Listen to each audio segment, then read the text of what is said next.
नमस्कार, मैं Vaishali Waddell, coordinator सांसद कार्यालय दमन एवं दीव।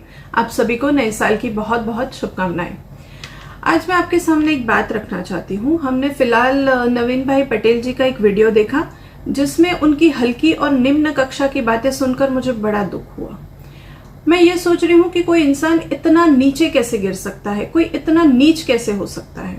जब जब उनको जरूरत पड़ती है तब वो दौड़ते हुए रोते हुए सांसद जी के पास आ जाते हैं, आकर सांसद उमेश पटेल जी के पैर पकड़कर रोने लगते हैं और जब उनका स्वार्थ खत्म हो जाता है फिर सांसद जी को ही वापस गाली देने लगते हैं। पिछले पंचायत और जिला पंचायत के चुनाव में, पिछली बार जो चुनाव हुआ था उसमें यही नवीन पटेल जी दौड़ते हुए रोते हुए सांसद जी के ऑफिस में आए थे, उनके पैर पकड़कर बोल रहे थे कि तू ही मुझे जिता सकता है। अगर आपको भरोसा ना हो तो इस बात के गवाह, इस बात के साक्षी है मरवड़ पंचायत में डेप्यूटी सरपंच रह चुके सतीश भाई पटेल जी और अमर जिम वाले अशोक भाई। अगर लास्ट टाइम आपको नवीन भाई, अगर लास्ट टाइम आपको ऐसा लग रहा है कि आप सांसद जी की वजह से चुनाव नहीं जीते थे, तो जीतने के बाद तुरंत ही भगवान के पास जाने से पहले आप अपनी जीती हुई पूरी पैनल, पूरी टीम को लेकर सांसद जी के पैर छूने क्यों आए थे? मैं यह इसलिए बोल रही हूं इतने दावे के साथ क्योंकि मैं इस बात की साक्षी हूं। पिछले पंचायत, जिला पंचायत चुनाव में आपके पैनल से खड़े रहे सारे ही प्रत्याशी के नॉमिनेशन फॉर्म मैंने खुद भरे थे। उनके सारे ही प्रोसेस, जैसे कि सारी एप्लीकेशन, सारी परमिशंस के लेटर मैंने खुद बनाए थे। और पिछले चुनाव में भी हमने सांसद उमेश पटेल जी को समझाया था। पिछले पंचायत और जिला पंचायत के चुनाव में हमने बोला था सांसद जी को कि ये नवीन भाई जहरीला सांप है, इस पर भरोसा नहीं कर सकते, इसकी मदद मत करो, इसका काम खत्म होते ही ये आपका विरोध करेगा। और ये बात बिल्कुल सच निकली, जबकि सांसद जी को भी ये बात पता थी कि आप ऐसा ही करोगे, जीतने के बाद आप उनका ही विरोध करोगे। चाहो तो मरवड़ के सतीश भाई और अशोक भाई से पूछ लो, वो जानते थे, फिर भी उन्होंने आपकी मदद की। अपने परिवार का सदस्य, अपना भाई समझकर उन्होंने आपकी मदद की।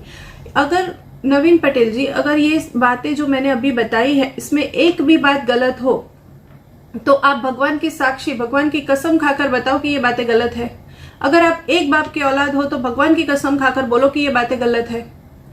अगर सांसद उमेश पटेल जी में काबिलियत नहीं थी तो आप पिछले लोकसभा के 2019 में जो चुनाव हुआ था उसमें आप सांसद जी को मदद करने क्यों आ गए थे? नवीन भाई, आप बोल रहे हो कि ये बीजेपी पार्टी आपकी है। बीजेपी के क्या आप किसी के सगे नहीं हो सकते हो नवीन भाई। और यह भारतीय जनता पार्टी जो प्रदेश की दमन दीव की जो भारतीय जनता पार्टी है, उसमें माछी समाज के जोगी भाई टंडेल, देवचंद भाई टंडेल और पटेल समाज के बालू भाई पटेल, वासु भाई पटेल और नवीन भाई, अक्खू भाई डाबेल वाले, इन सब ने बड़ी संघर्ष से, बड़ी मेहनत से ये पार्टी को खड़ा किया है। और इस पार्टी को तब के समय में अगर दलवाड़ा से किसी ने सपोर्ट किया था, किसी ने समर्थन दिया था, तो वो था आज के हमारे सांसद माननीय उमेश भाई पटेल जी। नवीन भाई, आप कौन से भाजपाई हो? आपको याद है या भूल गए? आपने अभी के हमारे आज के जो यशस्वी प्रधानमंत्री नरेंद्र भाई मोदी जी है, उनके पुतले जलाए थे जब आप कांग्रेस में हुआ करते थे। जब आप कांग्रेस में थे तब आपने सम्माननीय हमारे तब के प्रधानमंत्री अटल बिहारी वाजपेयी जी की बिल्ली की एक्टिंग करके उनका मजाक उड़ाया करते थे। आप तो बीजेपी में तब आए थे जब कांग्रेस से जिला पंचायत के सदस्य थे, वह भी आपको उमेश पटेल जी ने जिताया था तब भी। और इस बात के साक्षी पूरा दमन है। आप कांग्रेस से जीतकर स्वर्गीय डाया भाई पटेल जी के साथ गद्दारी कर पैसे लेकर बीजेपी में आ गए थे। नवीन भाई, आपके जितना दल बदलू तो कोई हो ही नहीं सकता, आपके जितना गद्दार भी कोई नहीं हो सकता। आप पहले कांग्रेस से चुनाव जीते, पैसे लेकर बीजेपी में चले गए, फिर बीजेपी से चुनाव जीते और 55 लाख रुपए लेकर आप वापस कांग्रेस में चले गए। आपको यह पैसे भी सौमा भाई ने दिए थे। फिर आपने जिला पंचायत में भ्रष्टाचार रूपी आतंक मचाया।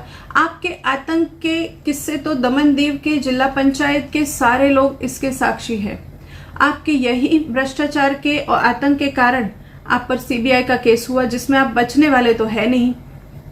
आप किसी पार्टी के हो ही नहीं सकते, पार्टी के क्या आप किसी व्यक्ति के भी नहीं हो सकते। आपकी आदत है नवीन भाई, जिस थाली में खाते हो उसी में थूकते हो।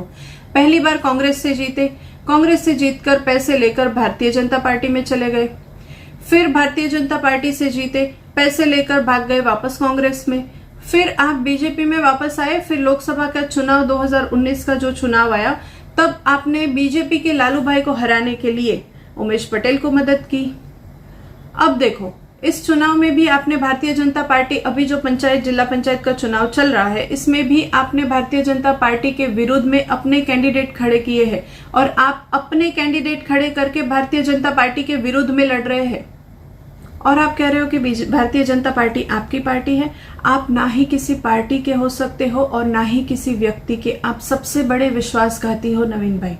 जो व्यक्ति आपको साथ देता है आप उसी को बर्बाद करने पे लग जाते हो। पहली बार डाया भाई ने नेता बनाया तो आपने विश्वासघात करके बीजेपी में चले गए, फिर आपको लालू भाई ने चुनाव जिताया, आप चुनाव जीतकर भाग गए कांग्रेस में। राजनीति तो राजनीति, आपको जिन्होंने साथ रखा या जिन्होंने आपका साथ दिया आप उनको भी बर्बाद करने लग जाते हो। आपको याद है ना आपने अनिल अग्रवाल जी के साथ रहकर क्या किया था? अनिल अग्रवाल जी के साथ रहते हुए आपने उनके बेटे को राज पैलेस होटल में झूठे केस में फंसाकर, झूठा केस दिखाकर पुलिस के नाम पर लाखों रुपए की वसूली कर ली थी उनसे। सिंपल बहन के सोने वाला कांड, उसके पति की जमीन वाला कांड। नवीन भाई तुम्हारी तो फितरत ही ऐसी है कि जिसके साथ दोस्ती करते हो उसको ही बर्बाद करने लगते हो। बाकी आप सांसद जी के लिए खुद बोल रहे हो कि सांसद जी के पास टॉयलेट बनाने के लिए जमीन नहीं है। एक तरफ आप बोलते हो कि सांसद भ्रष्टाचार करके कमा रहा है। अगर वो भ्रष्टाचार करके कमा रहा है तो उनके पास टॉयलेट बनाने की जमीन क्यों नहीं है? उनके पास तो बहुत पैसा होना चाहिए, बहुत जमीन होनी चाहिए। आप दो तरफ बातें कर रहे हो। एक तरफ बोलते हो कि उनके पास जमीन नहीं है, बाथरूम टॉयलेट बनाने तक की जमीन नहीं है, और दूसरी तरफ बोल रहे हो कि सांसद भ्रष्टाचार कर रहा है। आप अपनी बात पे टिके रहो नवीन भाई, आप यहां से वहां पलटी मत मारो, एक ही बात बोलो। वैसे दल बदलने की आपकी आदत रह चुकी है, आपकी फितरत रह चुकी है पहले से, पर कम से कम अपने बोले हुए स्टेटमेंट पे तो स्टेडी रहो। आप बताए बेसलोर इंडस्ट्रियल वाली जमीन, वो गोपाल दादा वाली जो जमीन थी जो आपने अपने दलवाड़ा के स्कूल फलिया वालों से लिखवा ली थी। बेचारे स्कूल फलिया वाले आपके अच्छे बुरे में, सुख दुख में हमेशा आपके साथ खड़े रहते हैं, उनको भी आपने नहीं छोड़ा। धीरू भाई के साड़ू भाई आए थे, उनकी जमीन कौन खा गया? धीरू भाई के साड़ू भाई सांसद ऑफिस में आए थे, कौन खा गया उनकी जमीन? तुम्हारी वाड़ी में जो जमीन है उसमें गरीब एससी माह्यावंशी लोगों की कितनी जमीन खा गए हो आप? देवका के माह्यावंशी लोगों की जमीन, कड़ैया के माह्यावंशी लोगों की जमीन, कड़ैया के माछी लोगों की जमीन, दमन के नट्टू टंडेल की जमीन कौन खा गया? ये सारी जमीन किसने हड़प ली? जमीन आप पर तो जमीन के हजारों केस है, हजारों आरोप है नवीन भाई।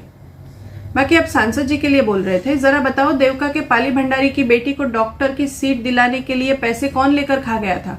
हमारे सांसद जी तुम्हारे जैसे भ्रष्टाचारी नहीं है। हमारे सांसद जी लोक सेवक है, इसीलिए उनके पास टॉयलेट बनाने तक की जमीन नहीं बची है, क्योंकि उन्होंने लोगों की सेवा करने के लिए चुनाव में सारी जमीन जो उनके पास थी सब कुछ बेच दिया है। और उनके पिताजी की जो जमीन और रूम है उसमें उन्होंने खुला ऐलान किया है कि वो उसमें कोई हिस्सेदारी नहीं लेंगे। उनके पिताजी की जो भी रूम और जो भी जमीन है उसको वह उन्होंने अपने स्वर्गीय भाई पंकज भाई के परिवार को दे दिया है, इसलिए उनके पास टॉयलेट बनाने के लिए जमीन नहीं बची। आपको तो बहुत दया है ना सांसद जी के स्वर्गीय भाई पंकज भाई के परिवार पर। आप तो पंकज भाई की मृत्यु पर 12 दिन तक रोए थे, ऐसा आप बोल रहे थे।